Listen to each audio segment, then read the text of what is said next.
Teorema de Bernoulli. Então, pessoal, é importantíssimo você entender aí o funcionamento do Teorema de Bernoulli. Num dado escoamento, quando a velocidade aumenta, a pressão dinâmica também aumenta e a pressão estática diminui. Então, velocidade aumenta, pressão dinâmica também aumenta, pressão estática diminui. Quando a velocidade diminui, a pressão dinâmica também diminui e a pressão estática aumenta. Então fica bem simples aí, vocês vão ver no exemplo logo aí, no próximo slide a gente vai falar com detalhes sobre isso. E quando não há movimento, a pressão dinâmica é zero e a pressão estática é a máxima. Então velocidade zero, não tem pressão dinâmica, não tem pressão de impacto com o vento e a pressão estática vai ser a máxima. Então olha aí, pessoal, esse exemplo aqui, exemplo do carrinho. O carrinho está parado, o peso do carro é de 1000 quilos, 1000 kgf, certo? Então olha aí, ó, peso do carro, 1000 kgf. O carro está parado, gente. Se ele está parado, onde é que está o peso dele? Está empurrando para onde? Para baixo. Está empurrando aqui para o solo. Quanto que vai marcar nessa balança aqui? Vai marcar o peso do carro, os 1000 kgf. Olha aí, ó, vai marcar 1000 kgf. Só que nós temos aqui um poste. O carro está parado. Ele vai bater no poste? Não. Porque se ele está parado, ele não tem movimento, ele não vai ter impacto nenhum com o poste. Não existe impacto com o poste porque o carro está parado. Então ele não bate no poste, certo? Agora o carro está a 200 km por hora, está vindo lá em alta velocidade. O que vai acontecer? A hora que ele passar pela balança, vai marcar vão marcar os mesmos 1000 kgf que marcou anteriormente? Não, quando a balança pensar em marcar alguma coisa, o carro já passou.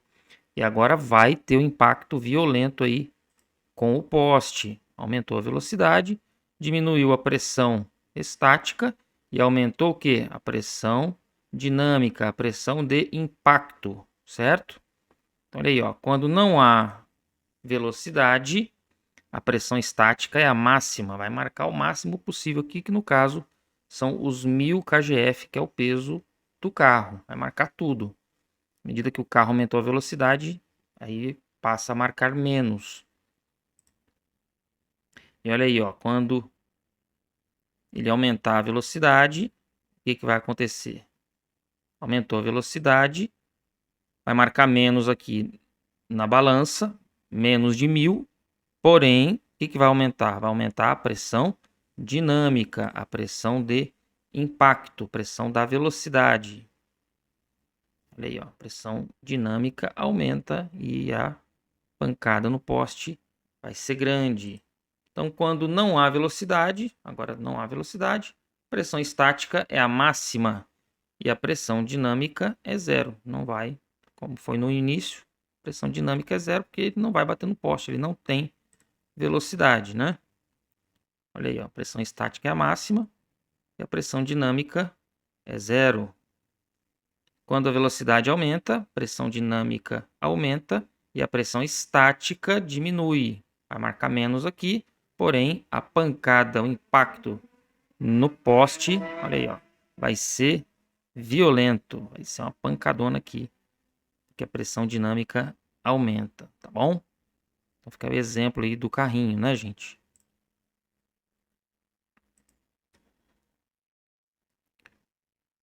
Pronto. Agora, superfície aerodinâmica. O que é uma superfície aerodinâmica, pessoal? Qual desses dois veículos aí ele produz pouco arrasto? Ele consegue se deslocar através do ar com mais facilidade? A Kombi ou o carro esportivo? Não sei se é uma Ferrari, acho que é uma Ferrari, né? Então, obviamente que a Ferrari, que é um carro esportivo, ele vai ter muito mais facilidade em se deslocar através do ar do que a Kombi. Então, nós podemos dizer que o carro esportivo ele é uma superfície aerodinâmica, porque ele é uma superfície cujo formato produz pouco arrasto. E o aerofólio, pessoal, o aerofólio é a superfície aerodinâmica que, além de produzir pouco arrasto, produz reações aerodinâmicas úteis ao voo. Então, olha só. Aqui nós temos a asa. A asa é um aerofólio. Por quê? Porque além dela produzir pouco arrasto, ela produz reações aerodinâmicas úteis ao voo. Produz a sustentação. Sem a sustentação, o avião não voa. Então, a asa é um aerofólio. Aqui nós temos o pneu, os pneus do avião aqui, ó. Aí nós colocamos essa superfície aqui para diminuir o arrasto. Essa superfície vai produzir reação útil ao voo? Não. Ela só vai diminuir o arrasto aerodinâmico.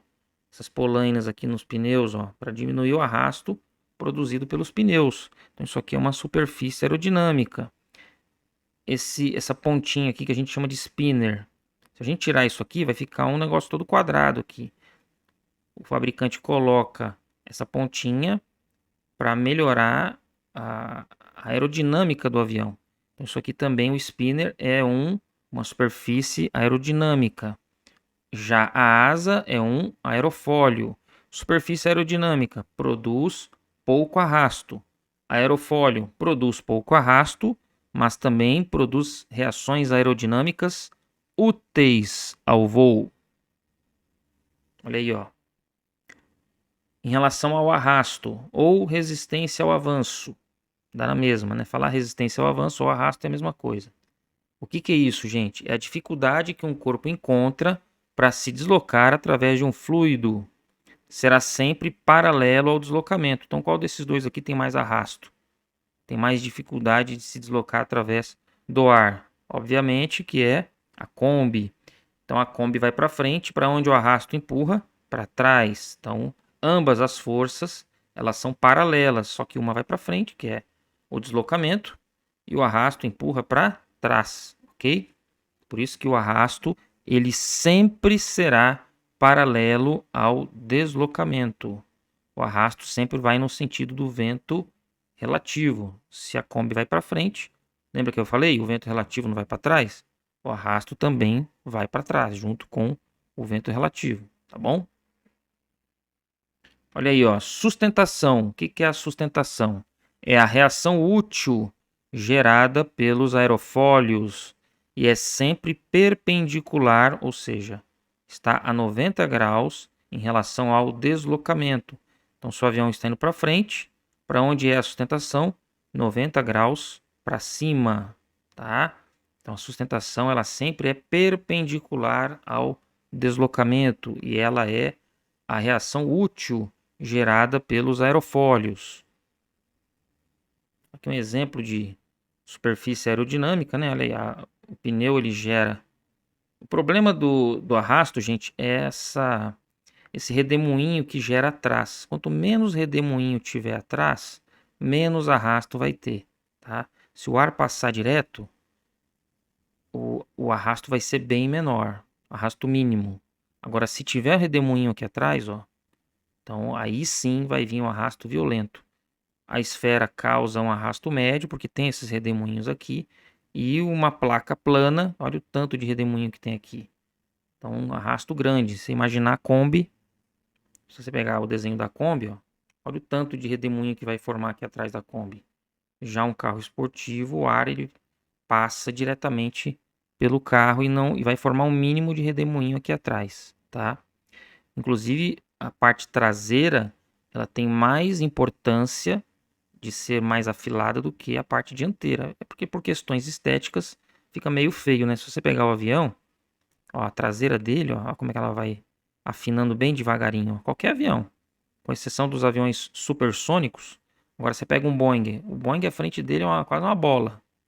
É bem rombudo na frente. Só que se você pegar a traseira do Boeing, lá atrás ele vai afinando bem devagarinho. Justamente para diminuir a quantidade de redemoinhos que se formam, né? Atrás do deslocamento, tá bom? Agora o que é o eixo? Eixo é o centro de um movimento giratório. Tudo que gira, gira em torno de um eixo. Então olha isso aqui, a roda gigante. Centro do movimento giratório.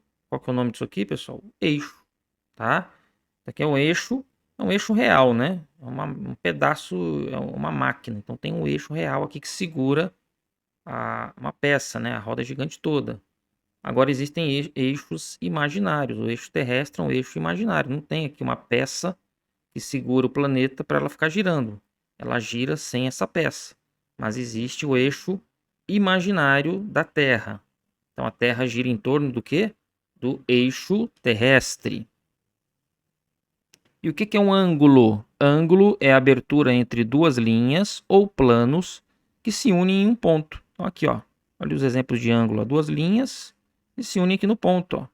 Aqui essa abertura é chamada de ângulo. E o ângulo, se você fizer uma abertura completa, der uma volta completa, ele é dividido em graus. Então a gente fala que houve uma abertura de 360 graus. Aqui uma abertura de 30 graus, uma abertura de 35 graus, 45 graus, 60 graus, ângulo reto, 90 graus, ó, aqui, ó, o canto da tela, 90 graus, 90 graus, 90 graus, 90 graus. Somando tudo vai dar 360, né? Aqui um ângulo de 120 graus. E pode ser a abertura entre duas retas, duas linhas ou dois planos. Como assim dois planos?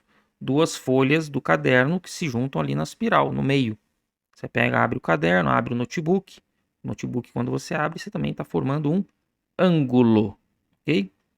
E aqui do lado, só pessoal, só para a galera, uma curiosidade, né? O eixo de rotação da Terra, ó, tá vendo o eixo terrestre? É o centro do movimento giratório do planeta. Ele está deslocado 23 graus e meio, ó, 23 graus e meio em relação ao movimento que a Terra faz em torno do Sol. E esse ângulo, ele é responsável pelas estações do ano. Olha que legal, ó. Se não fosse esse ângulo aqui, se fosse retinho, nós não teríamos estações do ano, né? Pelo fato de ter 23 graus e meio, olha que legal, ó. Aqui está o Sol. No hemisfério norte aqui vai ser verão. Aí depois a Terra não gira em torno do Sol.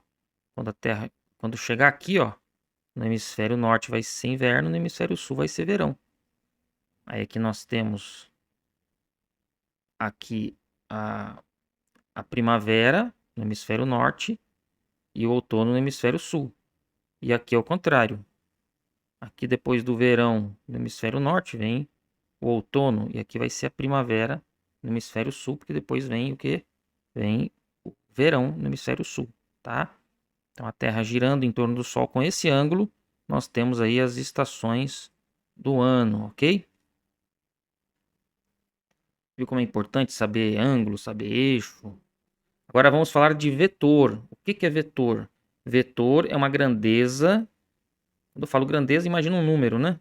Que possui intensidade, direção e sentido. Então, se eu falar para você assim, ó, empurra aí o carro por gentileza. Ajuda a empurrar o carro aqui. A primeira coisa que você vai perguntar, empurrar para onde? Para frente, para trás? Precisa de uma seta. Então, vetor precisa de intensidade, que é um número, direção e sentido. Direção é a posição, já vou falar, né? E o sentido, da esquerda para a direita, de cima para baixo, inclinado, né?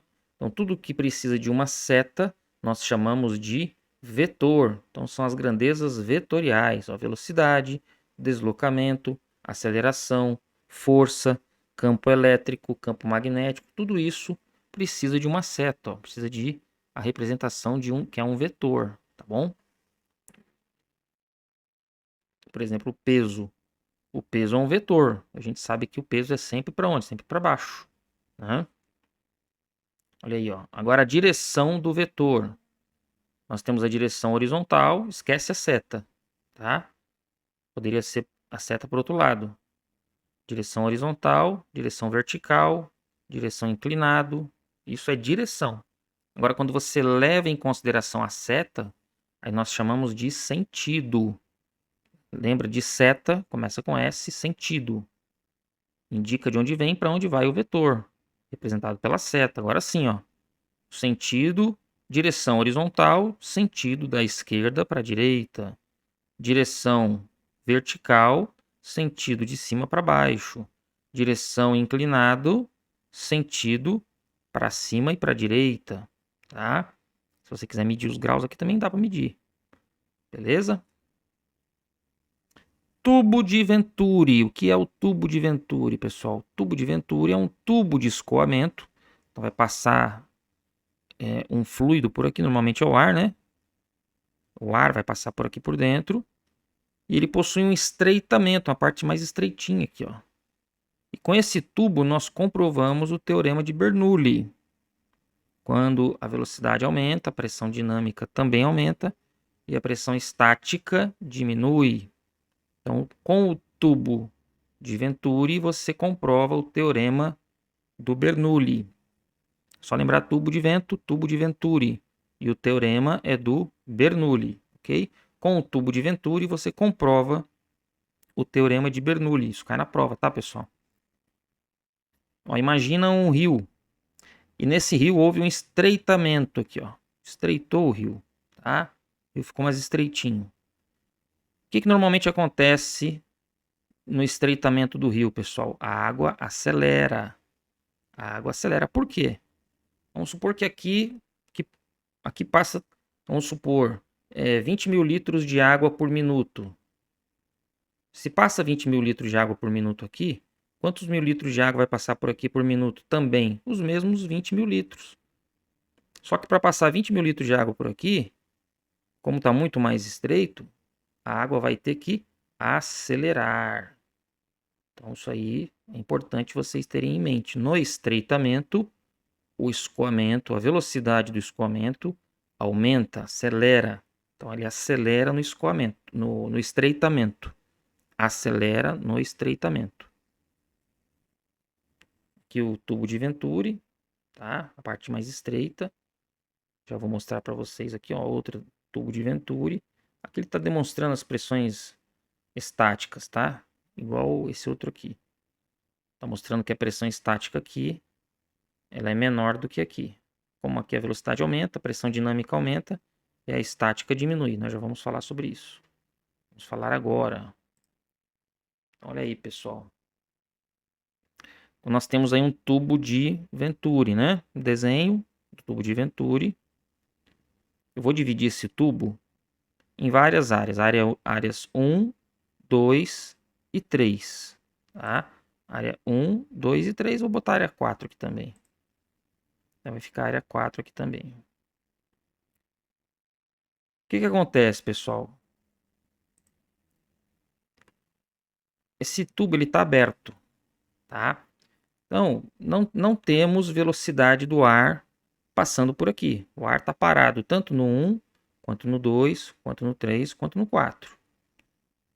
O que vai acontecer? Quando o ar não está em movimento, nós vamos ter uma pressão estática querendo entrar no tubo. Então vai ter ar, pressão de ar querendo entrar aqui nas paredes. Olha aí, ó. A mesma pressão estática querendo entrar, olha aí, ó, no tubo. Como o tubo está todo aberto, lembra da garrafa aberta? Vai ser a mesma querendo sair. Olha aí, ó. Então não vai acontecer nada. Tá tudo em equilíbrio aí, tá?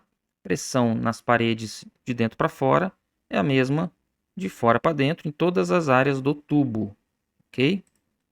Agora vamos mudar isso aí, vamos desequilibrar o sistema. Vou colocar um exaustor com uma grande capacidade de exaustão. O que acontece, pessoal? Ele vai sugar o ar aqui, ó, com uma capacidade de 100 litros por minuto. Lembra lá da água? Que eu falei 20 mil litros e tal? Agora é 100 litros por minuto. Então esse exaustor ele vai sugar o ar. Então o ar vai entrar aqui, ó. Então quantos litros por minuto vai passar ou vão passar por todo o tubo? Parte 2, 3 e 4. 100 litros por minuto. Vai entrar 100 litros aqui por minuto. Vai passar 100 litros por minuto na parte 2. Vai passar 100 litros por minuto na parte 3. E 100 litros por minuto na parte 4. E vai sair 100 litros por minuto. Tá? Só que o que acontece? Para passar os mesmos 100 litros por minuto, em que lugar vai ter que acelerar? Na parte 1, 2, 3 ou 4? Na parte 3. A velocidade na parte 3 vai ser a maior. Tá? Quando aumenta a velocidade, o que aumenta também? Aumenta a pressão dinâmica e diminui a pressão estática. Então a velocidade aumenta na área 3. A área 3 vai ser a maior velocidade de todas. Ó. Velocidade no 3 vai ser maior que a velocidade no 2. O 2 é igual ao 4, né? que vai ser maior que a velocidade no 1, tá? E aí, o que que isso quer dizer, gente? Quando a velocidade aumenta, a pressão dinâmica também aumenta. Olha aí, ó, velocidade aumenta, pressão dinâmica também aumenta e a pressão estática diminui. A pressão estática aqui, ó, do 3, de dentro para fora, vai diminuir. Vai ficar menor do que a de fora para dentro, tá? Porque a de fora aqui permanece a mesma coisa. Ó. Eu mudei alguma coisa aqui fora? Não. Eu só estou colocando velocidade dentro do tubo. Do lado de fora eu não mudei nada. E aí o que vai acontecer? Olha aí, ó. Então tá passando ali, né? Olha aí como aumentou a velocidade no 3, ó. E aí você dá um zoom, a pressão estática de dentro, como a velocidade aqui aumentou, aumentou a pressão dinâmica, diminuiu a pressão estática. Lembra do carrinho lá? Mesma coisa, ó. Diminuiu a pressão estática, aumentou a pressão dinâmica, diminuiu a pressão estática. A pressão estática dentro ficou menor do que a estática de fora. Isso gera o quê? Se eu fizer um furinho aí, ó, se eu fizer um furinho aqui, a pressão estática de fora é maior, querendo entrar, é maior do que a de dentro, querendo sair. Se eu fizer um furinho aqui, o que vai acontecer com o ar de fora? Ele vai entrar. Olha aí, ó. Ele vai entrar. Agora vamos aplicar isso na aeronave, gente. Presta atenção agora, hein? Eu coloquei aqui, ó, 2 aviões, tá? A asa de 2 aviões, ó. O perfil da asa do avião, ele é mais curvo na parte de cima. Na parte de cima ele tem mais curvatura do que embaixo, que é quase reto. Aí eu coloquei um em cima do outro para vocês perceberem que é como se fosse um tubo de Venturi. Olha aí, ó. É como se fosse um tubo de Venturi. Olha como ele estreita, né? E aí o que acontece? A velocidade em cima aumenta. Ok? A velocidade aqui em cima vai aumentar mais do que aqui embaixo. E aí a pressão dinâmica aqui em cima aumenta e a pressão estática diminui. A pressão estática empurrando para baixo vai ser menor do que a pressão estática aqui embaixo empurrando para cima. Se a pressão estática aqui embaixo empurrando para cima fica maior, vai empurrar o avião para onde? Para cima. E aí nós temos a sustentação. Tá? Olha aí, ó. Pressão dinâmica em cima maior, pressão estática menor. Pressão dinâmica embaixo menor, pressão estática é maior. Olha aí, ó. É a mesma coisa, ó. E aí agora o avião vai ser empurrado para cima em função desse deslocamento do ar aqui. Esse deslocamento do ar ele causa o quê? Uma diminuição da pressão estática da parte de cima da asa, tá? E agora vem o conceito, né?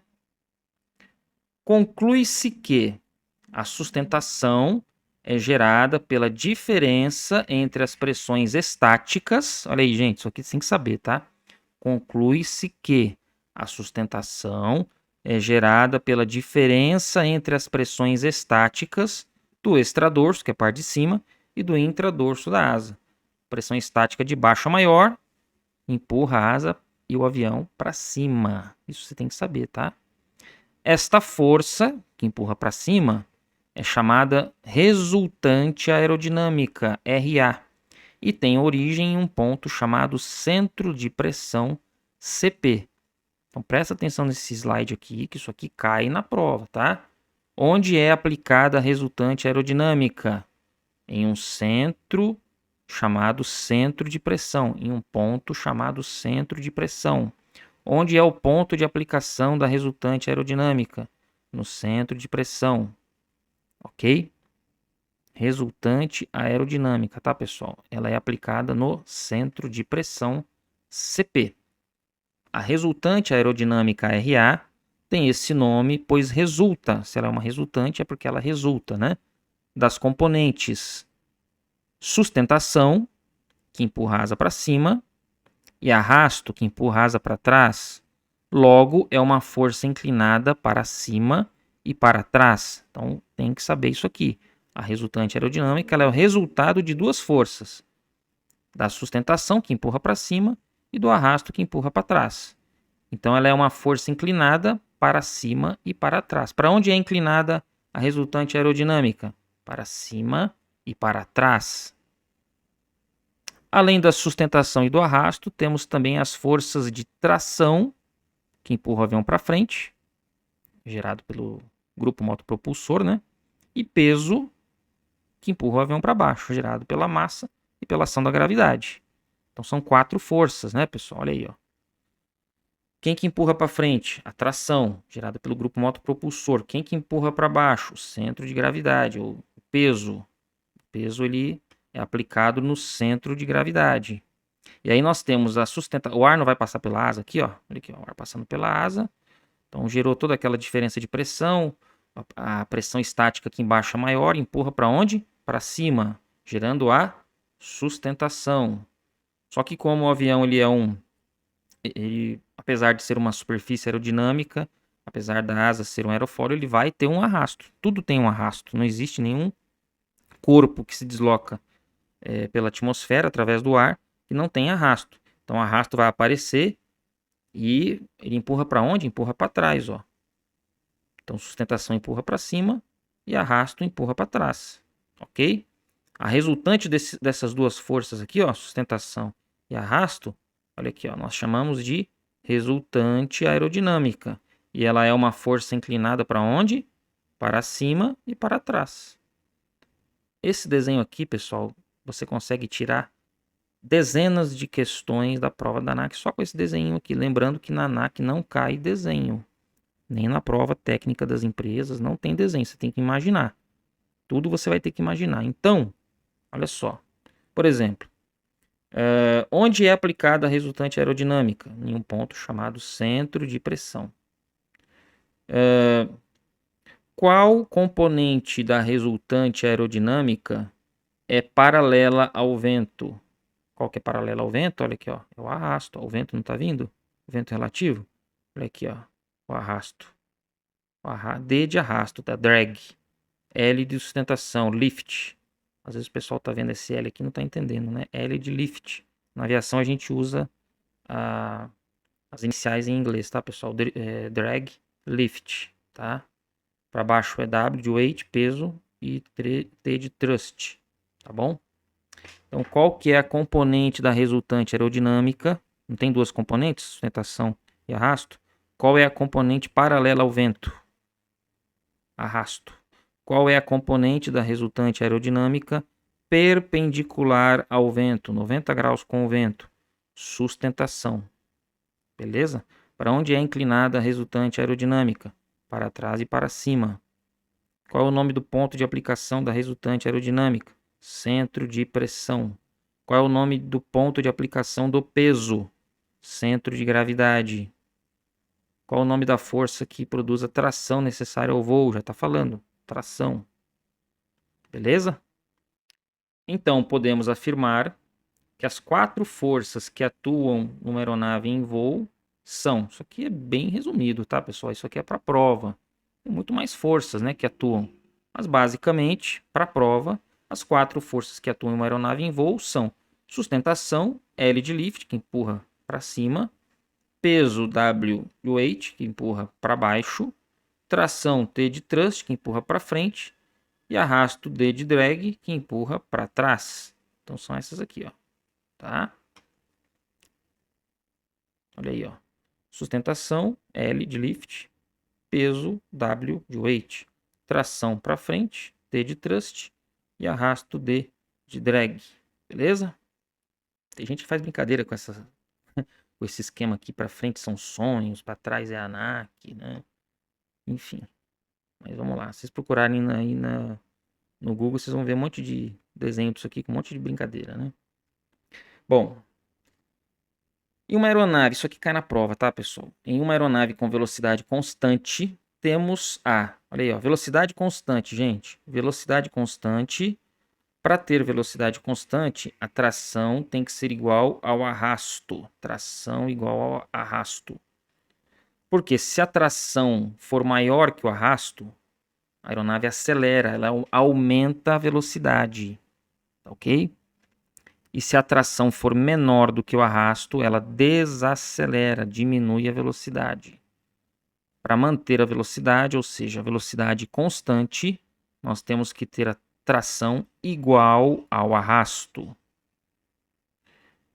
E uma aeronave com altitude constante, ou seja, ela não está nem subindo nem descendo, está mantendo a altitude, tem a altitude constante, nós temos a sustentação igual ao peso, ou L igual a W. Sustentação igual ao peso.